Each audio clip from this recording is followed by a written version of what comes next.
Y ecuatorianos, el giro de Lazo, reducir a reforzar la seguridad presidencial.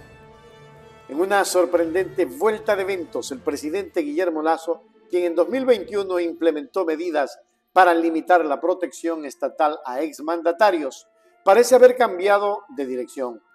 La administración Lazo ha emitido un nuevo decreto que extiende la seguridad a expresidentes y exvicepresidentes, incluido el mismo, por un periodo mínimo de 2 años, tanto dentro como fuera de Ecuador. Este cambio ha provocado un torbellino de críticas y acusaciones de contradicciones en su política de seguridad. Ustedes pueden ver, ecuatorianos, ahí dice, presidente constitucional de la República Guillermo Lazo Mendoza, número 75 de 15 de junio de 2021, publicado en el cuarto suplemento del registro oficial número 478 del 22 de junio del 2021 y decreto ejecutivo número 179 del 31 de agosto de 2021, publicado en el cuarto suplemento del registro oficial número 530 del 03 de septiembre de 2021. Reemplácese el literal L por el siguiente texto: proporcionar protección, seguridad a los expresidentes y vicepresidentes de la República y a sus cónyuges por periodos, escuchen bien, por periodos mínimos de 2 años para el primero y de 1 año para el segundo, tanto dentro del territorio nacional como en el exterior, contados a partir de la finalización de sus respectivos mandatos de elección popular. Estos plazos se podrán alargar sobre la base del informe de riesgo de la Casa Militar Presidencial, obligatoriamente elaborará para el efecto. Disposiciones derogatorias. Derogas el artículo 2 del decreto ejecutivo número 75 del 15 de junio de 2021, publicado en el cuarto suplemento del registro oficial número 478 del 22 de junio de 2021. Segunda, derogas el decreto ejecutivo número 179 de 31 de junio de 2021, publicado en el cuarto suplemento del registro oficial número 478 del 22 de junio de 2021. Tercera, derógase toda norma de igual o menor jerarquía que se contraponga a lo dispuesto en este decreto ejecutivo. Disposición final. De la ejecución del presente decreto ejecutivo encárguese el Ministerio de Defensa Nacional, bla, bla, bla, bla, bla, bla, bla, bla, bla. Este decreto ejecutivo entrará en vigencia a partir de la fecha de la suscripción, sin perjuicio de su publicación en el registro oficial, dado en el Palacio Nacional, Distrito Metropolitano de Quito, el 7 de noviembre de 2023, Guillermo Lazo Mendoza. ¡Wow! Ahí lo tienen, ecuatorianos. Ustedes dicen, fue persecución antes y hoy no pasa nada.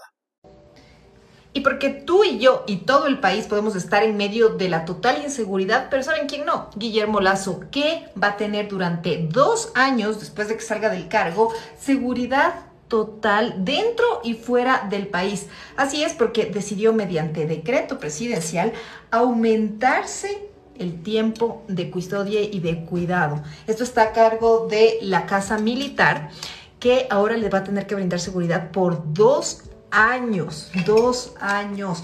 Él mismo en 2021 había eliminado este beneficio para los expresidentes. Entonces él en 2021 retiró y dijo, no, solamente por 1 año y dentro del territorio nacional. Ahora que ya se va, acaba de firmar un decreto en el que señala que va a ser por 2 años la seguridad presidencial dentro y fuera del país. Y además también lo tendrá nuestra querida María de Lourdes, la primera dama, porque la amplía también para los cónyuges, los expresidentes. Bueno, ¿qué tal les parece? Todo el país en la inseguridad total gracias a sus inacciones, gracias a su ineficacia, gracias a su poco trabajo o nulas acciones. Y él no. Él está totalmente relajado y ahora con 2 años más de protección por parte del Estado, es decir, con nuestros recursos para él y su esposa dentro y fuera del país. ¿Qué tal? La decisión de 2021, aplaudida por su enfoque en la eficiencia del gasto público, otorgaba protección a los ex líderes ecuatorianos por 1 año, únicamente dentro del territorio nacional. La reciente disposición, sin embargo, no solo amplía el tiempo, sino también la geografía de la seguridad asignada, extendiéndola más allá de las fronteras nacionales. Los detractores han sido rápidos en señalar la incoherencia entre el Lasso de ayer y el de hoy, cuestionando la justificación de este cambio.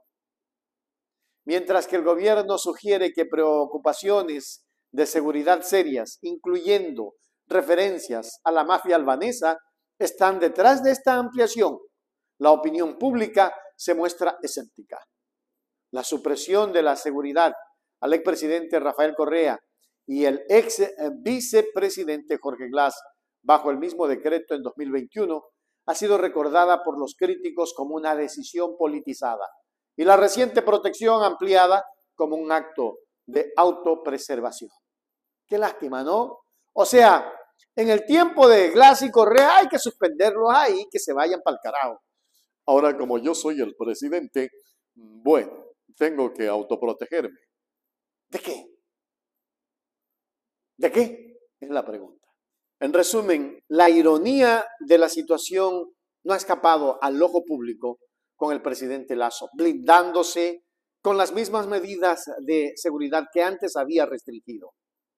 ¿Es este cambio un reconocimiento implícito de la necesidad de seguridad o un movimiento estratégico frente a amenazas emergentes? Con el debate en curso, la cuestión de la seguridad presidencial continúa siendo un tema candente en la política ecuatoriana, donde las decisiones de hoy pueden volverse las contradicciones del mañana.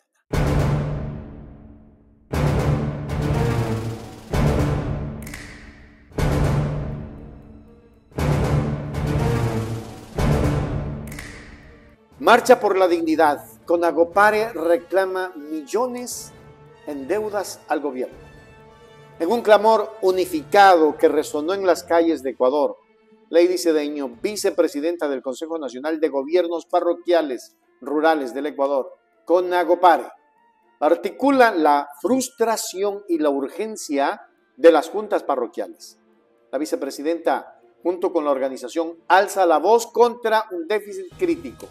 El gobierno adeuda más de 31 millones de dólares en alícuotas, mientras que simultáneamente se anuncia un recorte de 14 millones en presupuestos. Esta situación ha llevado a Cedeño a hacer un llamado directo a la dignidad de los líderes nacionales. Y le dijo de todo al gobierno y a sus acólitos. Claro que sí, por eso hoy estamos aquí presentes haciendo esta manifestación pasiva. Si no tenemos una respuesta contundente, vamos a tomar otras acciones para que el gobierno nos escuche. Hay las necesidades que tenemos todos los gobiernos parroquiales, provinciales y municipales. La resistencia es la que los tiene convocados el día de hoy, pero ¿qué acciones van a tomar como usted lo anuncia? El día de hoy, llegando a Carondelet, nos avisaron que nos van a poder recibir a una comisión y le presentaremos con documento oficial todos los manifiestos y todos los rechazos que tenemos ante estas medidas. El gobierno les va a decir que no tiene dinero, que tiene déficit, y frente a eso el próximo gobierno tendrá que enfrentar la deuda. Estamos seguros que tomarán las mejores decisiones para no afectar a la zona rural. Gracias a la zona rural, las ciudades, las grandes ciudades pueden obtener alimentos, así que estamos seguros que el nuevo gobierno tomará las mejores decisiones. En 8 días llega el fenómeno del niño. ¿Y cómo la ruralidad va a enfrentar el fenómeno del niño? Lamentablemente sin recursos, como estamos ahora. Las prefecturas no tienen recursos para también apoyarnos ante este grave acontecimiento que se viene, como es el fenómeno del niño, y los GAT parroquiales tampoco tenemos recursos. Las alcaldías tampoco tienen. Nuestro país ni el municipio tienen recursos, y ahora contemplando que somos el gobierno que recibe el nivel de todos los gobiernos. Entonces el país en el abandono total. El país, la zona rural, estamos en el abandono total por parte de este gobierno nefasto y por parte del Ministerio de Economía y Finanzas. A nosotros nos afecta mucho, más allá aún, con pequeños recursos hemos venido aportando en temas de seguridad, en salud, en los convenios que tenemos con el MIES, con Intel, para poder erradicar la desnutrición infantil. Nos están cerrando en algunos lugares, pues CDI, asimismo en algunos lugares nos han quitado convenios para poder atender a nuestros adultos mayores con y sin discapacidad.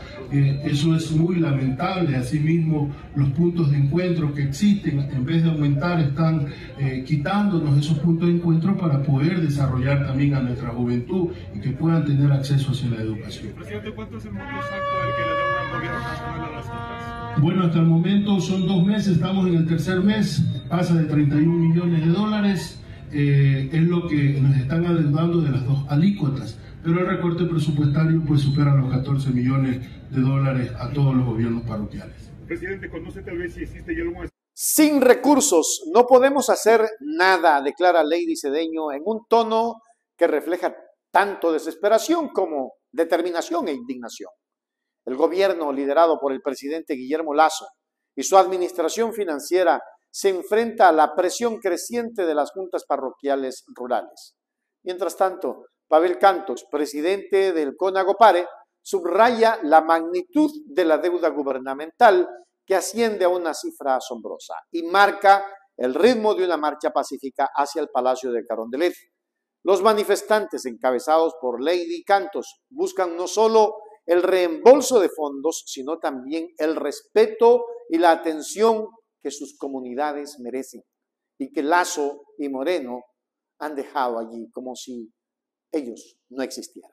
Porque no tenemos recursos, ni nosotros, ni la prefectura, que también es competencia de la prefectura.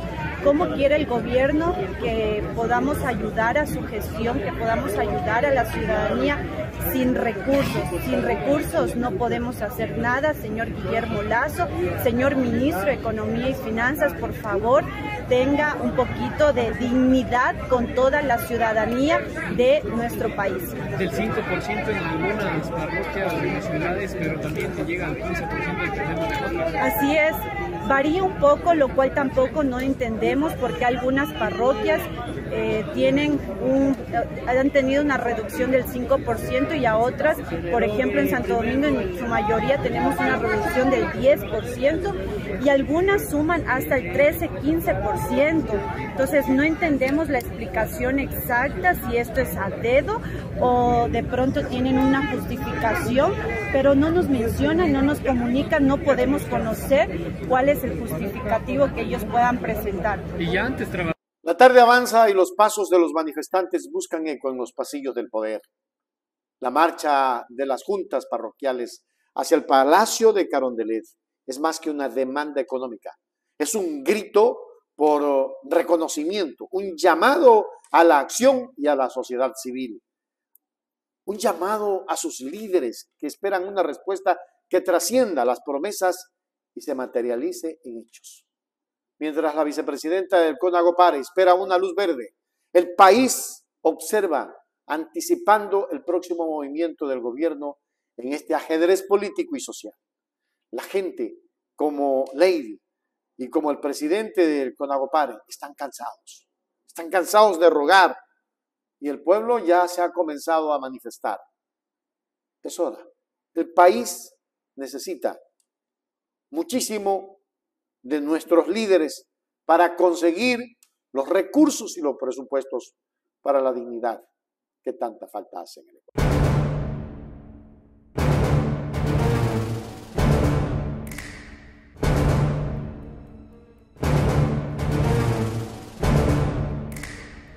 Un giro inesperado en el caso Encuentro o León de Troya. Así lo llevaron, ¿no? Lo unieron. Que ha capturado ya la atención de la nación. Hernán Luque Lecaro, figura clave en la investigación, ha rechazado la posibilidad de acogerse a la cooperación eficaz. Su abogado Edgar Molina marcó una clara línea defensiva en un caso ya tenso que involucra personajes de alto nivel, incluyendo a Danilo Carrera, cuñado del presidente Guillermo Lasso. Usted asumió la defensa de Hernán Luque Lecaro, en efecto. ¿Eso qué significa para la investigación del caso que en la próxima semana se va a a realizar la audiencia de formulación de cargo? Absolutamente nada, es una defensa técnica que estamos en proceso de revisión del expediente, ya que hasta ahora no se nos ha otorgado las copias solicitadas hace aproximadamente 2 semanas. El posible delito que ha cometido el señor Hernán Luque Lecaro es de delincuencia organizada. Es lo que manifiesta la Fiscalía, eso deberá aprobar ante el órgano jurisdiccional competente, ¿no? ¿El señor Hernán Luque Lecaro está en el Ecuador? No, no se encuentra en el país. ¿En qué país está? No podría decirle por reserva de mi cliente. Extraoficialmente se conoce que él está en Argentina. Si usted lo dice, yo no tengo por eso le digo, se conoce extraoficialmente. No tengo conocimiento dónde está él. Él vendrá al país una vez que se formule. Tengo que conversar con él una vez que decidamos cuál sea la estrategia y por qué delito nos va a encauzar Fiscalía, tomaremos las decisiones. Mientras Hernán Luque afronta su versión dentro de las investigaciones, la expectativa pública crece. La sociedad ecuatoriana clama por transparencia y verdad en un caso plagado de intrigas y conexiones con el poder. El caso Encuentro no solo desentraña una presunta red delincuencial organizada, sino que también toca las fibras de casos sin resolver, como el asesinato de Rubén Cherres y la muerte del alcalde de Manta. El rechazo de Luque a colaborar con las autoridades deja en suspenso la revelación de información potencialmente explosiva y pone en entredicho el alcance de la justicia en redes de poder. Esto que no tiene nombre en el Ecuador. ¿Eficaz como? Posible, lo hemos señalado, nosotros no tenemos opción alguna, no deseamos acogernos a ninguna cooperación eficaz. Mi cliente ha manifestado y somos enfáticos, nos iremos hasta el final del proceso y no va a haber cooperación eficaz. No va a haber cooperación eficaz. No va a haber cooperación eficaz. Por lo tanto, ni ninguna salida alternativa al proceso. Solamente van a seguir la Fiscalía deberá probar que esos audios son originales, ¿sí? Y que no están mutilados y que no están cortados en partes. Es la prueba la que tiene la Fiscalía. ¿Ustedes no aceptan esos audios? No, nosotros no aceptamos porque no tiene la fuente original. ¿La fuente original cuál sería? No tengo ni idea. ¿La Fiscalía tendrá ni idea? La Fiscalía, supongo yo. Ahora, doctor, la situación del señor Hernán Luque Lecaro es complicada porque además aquí está procesado el señor Danilo Carrera. Van a procesar al señor Danilo Carrera. Yo respondo y hablo estrictamente por mi cliente. En relación a los demás futuros procesados, por respeto a ellos, no tengo nada que hablar. Ya, ahora, frente a esta situación, el señor Hernán Luque Lecaro va a ser procesado por delincuencia organizada, que son varios tipos de delitos los que se analizan en este caso. En eso es lo que estoy solicitando a la Fiscalía que se le permita mantener acceso al expediente y según eso revisar. Y el día de la audiencia de formulación de cargos veremos qué tipo de cargos nos quieren encauzar. Porque también hay ahí como delitos tráfico de influencia, lavado de activos. Entiendo yo que usted lo conoce, yo hasta ahora no lo sé. No digo, en delincuencia organizada son esos varios de los tipos que se... A ver, la Fiscalía debe encauzar un tipo penal. De acuerdo a eso, poder revisar cuál es el tipo penal que nos va a encauzar los delitos subsiguientes. Pero hasta el momento no tengo información de eso porque no se me permite mantener acceso al expediente. Gracias, doctor.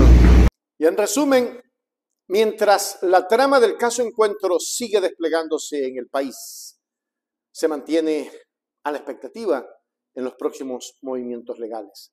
¿Prevalecerá la justicia o se mantendrá el manto de misterio que ha caracterizado a este caso? Las acciones de Luque y la dirección que tome su defensa podrían ser determinantes en el descubrimiento de la verdad detrás de una serie de eventos que han sacudido los cimientos políticos y sociales del Ecuador.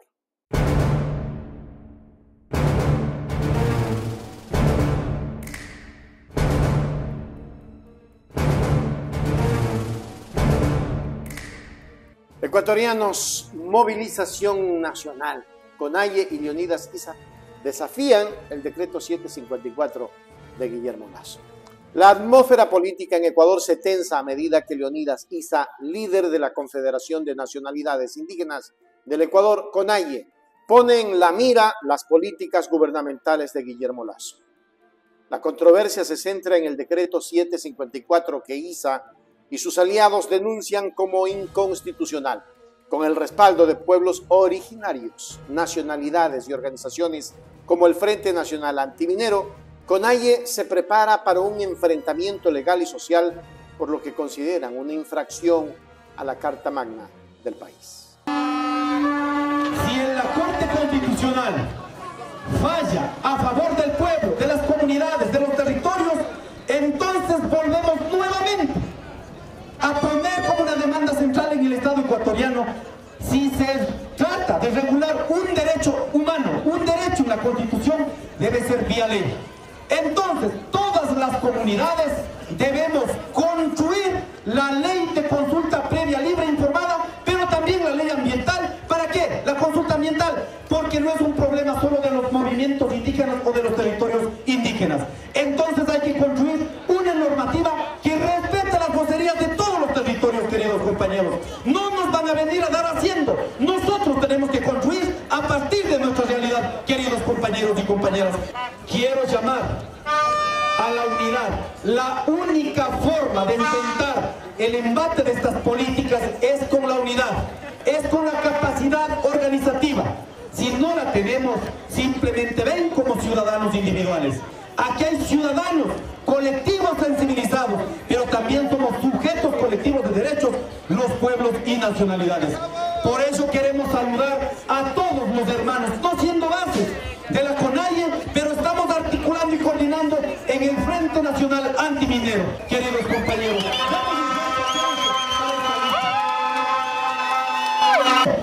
El Estado ecuatoriano, a las Fuerzas Armadas, a la Policía Nacional, no pueden convertir en guardias de seguridad privada para las empresas transnacionales. Corte Constitucional está en sus manos garantizar la implementación de los derechos humanos, los derechos colectivos, los derechos de los campesinos. Si vienen a agredir en nuestros territorios, lo que vamos a hacer es defender nuestros territorios. Y si es que ellos vienen con violencia, nosotros defenderemos con nuestra vida. Pero no puede quedar en la impunidad lo que han hecho hasta ahora. Por ello, si ellos calculan la pérdida minera en los proyectos mineros, nosotros, queridos hermanos campesinos, debemos cuantificar cada año cuánto perdemos y cuánto pretenden perder de aquí en adelante. Es una cuestión de dignidad. El campo hay que resignificar la dignidad, queridos compañeros y compañeras. Que esta no es una lucha política como pretenden, es la lucha por la vida, la lucha por el agua, la lucha por el territorio. Si es que esto no entienden, pues seguiremos luchando en nuestros territorios y las veces que tenemos que venir a la Corte Constitucional, lo vendremos, compañeras y compañeras. La CONAIE, representando una amplia gama de comunidades y grupos, se ha posicionado firmemente en contra del decreto 754.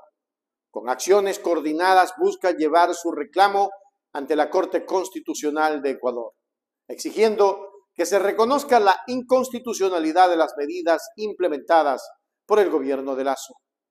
Leonidas Issa vocaliza el descontento y la determinación de estas comunidades al anunciar protestas y movilizaciones en respuesta a lo que consideran una política que vulnera sus derechos y soberanía. En resumen, la batalla legal se perfila como un nuevo capítulo en la larga historia de resistencia y activismo de la CONAIE. Mientras se organizan para protestar el resto del país y las autoridades se preparan para responder a un movimiento que no solo cuestiona una ley, sino que también las formas de gobernar de la actual administración. El desenlace de estas acciones podrían marcar un precedente significativo en la relación entre los pueblos indígenas y el Estado ecuatoriano. La pregunta es, ¿creen ustedes que definitivamente mañana van a solucionar los problemas? Yo diría que eso es imposible.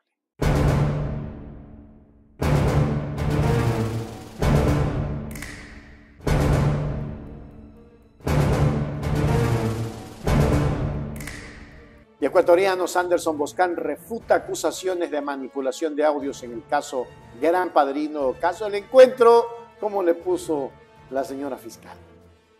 La polémica en torno al caso Gran Padrino ha escalado un nuevo nivel tras las acusaciones del abogado Calixto Vallejo, quien sostiene que los audios que incriminan a su cliente Danilo Carrera fueron manipulados por la posta.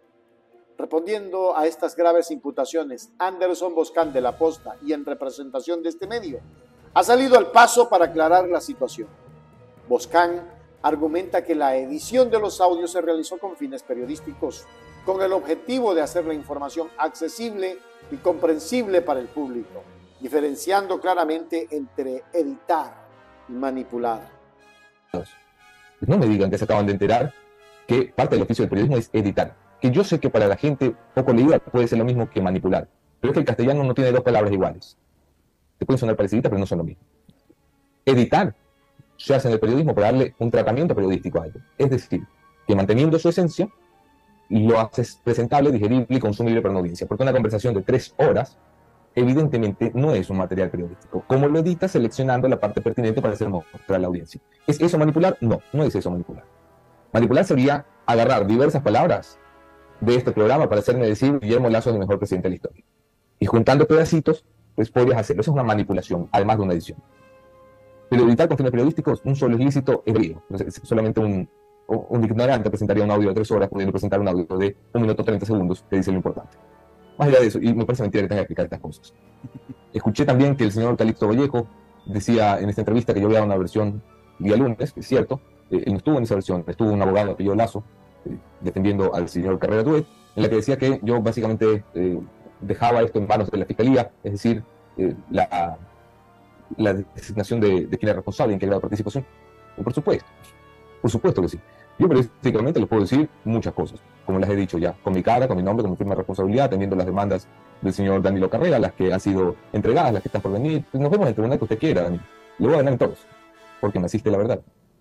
No me ve ni un poquito preocupado. Yo sí lo veo usted preocupado por los casos penales. La controversia se centra en la integridad del material audiovisual que juega un papel crucial en el caso.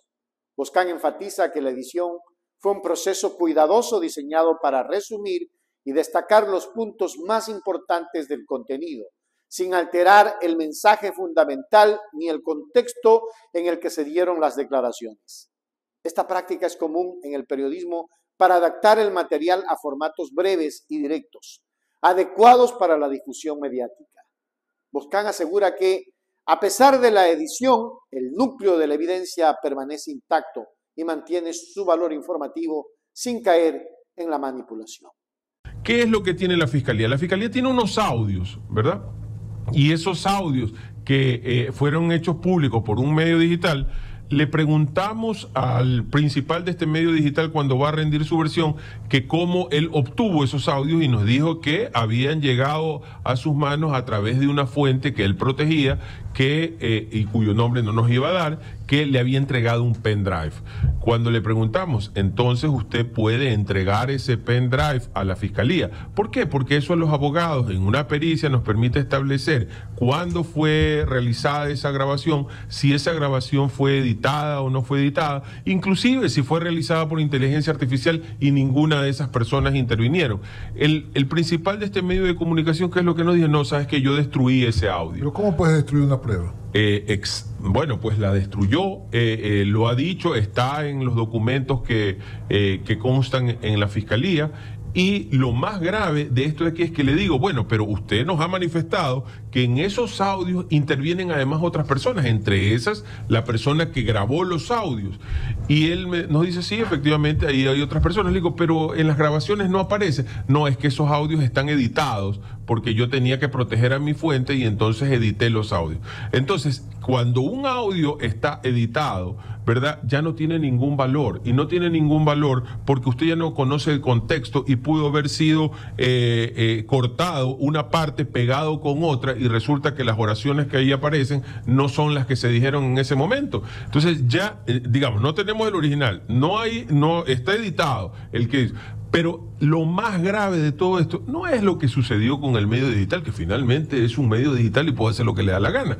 Lo más grave es que la Fiscalía en vez de decir, bueno, esa prueba ya no tiene ningún valor, no, manda a periciar y quiere hacer valer eso de ahí como un indicio, ¿verdad? Los audios del medio digital. Es como que mañana aquí digamos algo y se manda a periciar respecto de terceras personas. Se manda a periciar lo que decimos así. No. Usted ha presentado un audio, tiene que presentar el audio original. Le pide autorización a un juez anticorrupción para darle un velo de legalidad a todo esto, ¿verdad? En el que le dice, señor, autoríceme. ¿Qué autorización necesitaba de ningún juez anticorrupción si son más públicos y están en todos los medios de comunicación y en todos los medios digitales? Eso no tenía ningún valor. Sin embargo, lo manda a periciar y entendemos que ese va a ser una de las pruebas que va a presentar, uno de los indicios que va a referir la Fiscalía al momento de la formulación de cargos, cuando eso no tiene ningún valor. En resumen, la distinción entre edición y manipulación se sitúa en el centro del debate mediático y legal que rodea el caso Gran Padrino o el caso del encuentro. Mientras la defensa de Carrera considera que cualquier cambio en los audios originales socava su validez como prueba, Boscán y La Posta defienden la práctica periodística de la edición como una herramienta para la síntesis y clarificación de información compleja. Este punto de vista sostiene que la edición, en su forma correcta y ética, no equivale a una manipulación que desvirtúe la verdad, sino que es una interpretación fiel a la realidad destinada a la audiencia masiva. Este choque de perspectiva promete seguir siendo un eje central en la discusión pública y legal del caso. Esperemos que algún momento exista la justicia real en el Ecuador y se esclarezca esta situación por el bien del país.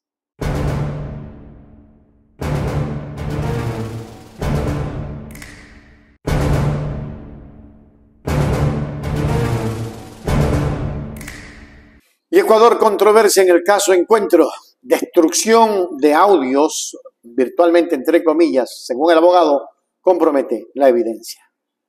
La integridad de las pruebas en el mediático caso del Encuentro ha sufrido, entre comillas, un golpe significativo para la defensa, tras la revelación de que La Posta no dio ni entregó esas grabaciones originales, porque dice que se habían destruido dichos audios. Estos registros son vitales ya que forman parte de las evidencias centrales en la investigación. La situación se agrava al descubrirse que la versión que se presentó ante la justicia fue editada, un hecho que no solo pone en tela de juicio la veracidad de los mismos, sino que también despierta preocupaciones sobre la manipulación de evidencia en procesos legales. ¿Qué es lo que tiene la Fiscalía? La Fiscalía tiene unos audios, ¿verdad? Y esos audios que fueron hechos públicos por un medio digital, le preguntamos al principal de este medio digital cuando va a rendir su versión que cómo él obtuvo esos audios y nos dijo que habían llegado a sus manos a través de una fuente que él protegía y cuyo nombre no nos iba a dar, que le había entregado un pendrive. Cuando le preguntamos, entonces usted puede entregar ese pendrive a la Fiscalía. ¿Por qué? Porque eso a los abogados en una pericia nos permite establecer cuándo fue realizada esa grabación, si esa grabación fue editada o no fue editada, inclusive si fue realizada por inteligencia artificial y ninguna de esas personas intervinieron. El principal de este medio de comunicación, ¿qué es lo que nos dice? No, sabes que yo destruí ese audio. ¿Pero cómo puedes destruir una prueba? Bueno, pues la destruyó, lo ha dicho, está en los documentos que constan en la Fiscalía. Y lo más grave de esto de aquí es que le digo, bueno, pero usted nos ha manifestado que en esos audios intervienen además otras personas, entre esas la persona que grabó los audios. Y él nos dice, sí, efectivamente, ahí hay otras personas. Le digo, pero en las grabaciones no aparece. No, es que esos audios están editados porque yo tenía que proteger a mi fuente y entonces edité los audios. Entonces, cuando un audio está editado, ¿verdad? Ya no tiene ningún valor. Y no tiene ningún valor porque usted ya no conoce el contexto y pudo haber sido cortado una parte pegado con otra y resulta que las oraciones que ahí aparecen no son las que se dijeron en ese momento. Entonces ya, digamos, no tenemos el original, no está editado el que... Pero lo más grave de todo esto no es lo que sucedió con el medio digital, que finalmente es un medio digital y puede hacer lo que le da la gana. Lo más grave es que la Fiscalía en vez de decir, bueno, esa prueba ya no tiene ningún valor, no, manda a periciar y quiere hacer valer eso de ahí como un indicio, ¿verdad? Los audios del medio digital. Es como que mañana aquí digamos algo y se manda a periciar respecto de terceras personas. Se manda a periciar lo que decimos así. No, no, no. Usted ha presentado un audio, tiene que presentar el audio original. Le pide autorización a un juez anticorrupción para darle un velo de legalidad a todo esto, ¿verdad? En el que le dice, señor, autoríceme a... ¿Qué autorización necesitaba de ningún juez anticorrupción si esos son más públicos y están en todos los medios de comunicación y en todos los medios digitales? Eso no tenía ningún valor, sin embargo lo manda a periciar y entendemos que ese va a ser una de las pruebas que va a presentar, uno de los indicios que va a referir la Fiscalía al momento de la formulación de cargos, cuando eso no tiene ningún valor. Eso de ahí como un indicio, ¿verdad? Los audios del medio digital. Es como que mañana aquí digamos algo y se manda a periciar respecto de terceras personas. Se manda a periciar lo que decimos así. No, no, no. Usted ha presentado un audio, tiene que presentar el audio original. Le pide autorización a un juez anticorrupción para darle un velo de legalidad a todo esto, ¿verdad? En el que le dice, señor, autoríceme a... ¿Qué autorización necesitaba de ningún juez anticorrupción si esos son más públicos y están en todos los medios de comunicación y en todos los medios digitales? Eso no tenía ningún valor, sin embargo lo manda a periciar y entendemos que ese va a ser una de las pruebas que va a presentar, uno de los indicios que va a referir la Fiscalía al momento de la formulación de cargos, cuando eso no tiene ningún valor. La Fiscalía de Ecuador, encargada de llevar adelante la investigación, ha enviado el audio editado a peritaje con la intención de incorporarlo como prueba válida en la formulación de cargos. Este proceder ha sido objeto de críticas y advertencias por parte de la defensa legal de los implicados.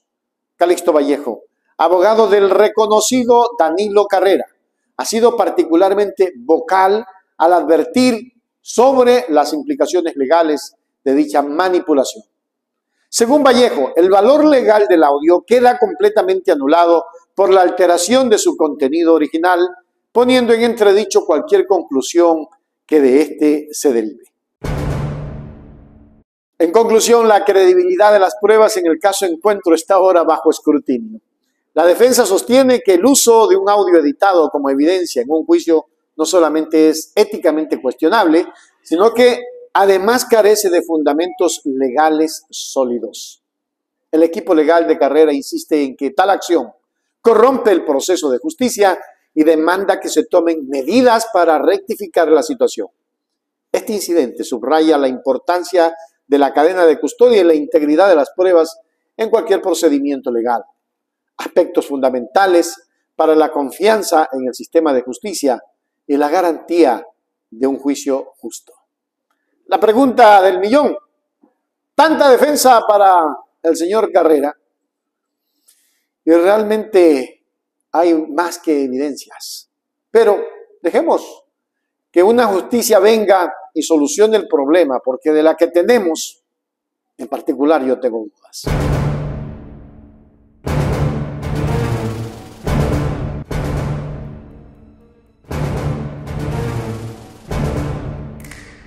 Hay una pregunta para el Ecuador. Granja interroga: ¿es un rico la solución para los pobres del país? La victoria electoral de Daniel Noboa, conocido por su fortuna e ideología de ultraderecha, ha encendido un debate nacional sobre las disparidades socioeconómicas en Ecuador. Pedro Granja, abogado y activista, desafía la lógica detrás del voto de los ecuatorianos, preguntándoles si realmente creen que elegir a un magnate en las elecciones anteriores del Ecuador es la respuesta a las privaciones de los menos afortunados. Con esta pregunta provocativa, Granja busca abrir un diálogo crítico sobre el futuro del país bajo una administración que nunca ha experimentado la adversidad ni la pobreza. Sabíamos perfectamente a qué intereses respondía Guillermo Lasso cuando pretendía el poder durante un montón de décadas.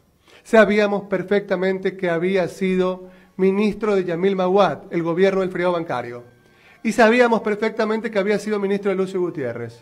Y sabíamos perfectamente que siempre había estado manejando, había estado en los hilos de la política ecuatoriana hace más de 40 años. ¿Ok? Envejeció gobernándonos. y sabíamos que respondía a una tesis neoliberal. ¿Sabes cuál es la palabra favorita del señor burgués? Estás despedido, eres negro, eres gordo, no vales, no sirves. Porque son nazis en el fondo, no lo pueden esconder, ¿ya? Porque nunca han sentido hambre, Gustavo. Sentir hambre en algún momento de tu vida es muy triste, pero te convierte en mejor persona. Y ahí van los pobres, votando por los ricos, esperando que sientan su dolor. Ese es el gran problema, ¿no? Claro, ¿y cómo llegan al poder? Con la pedagogía del terror y la pedagogía de la mentira. Entiendan, ecuatorianos, lo siguiente. Ustedes, la gente que no tiene para comer, la gente que hace mil esfuerzos para llegar a fin de mes, son las principales víctimas de la violencia. A los ricos no los vacunan en sus casas.